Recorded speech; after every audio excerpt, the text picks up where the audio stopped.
أعوذ بالله من الشيطان الرجيم. بسم الله الرحمن الرحيم. ولو اتبع الحق أهواءهم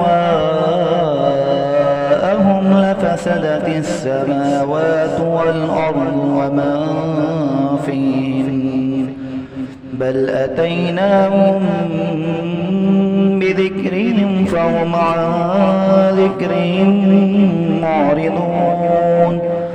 أم تسألهم خرجا فخراج ربك خير وهو خير الرازقين.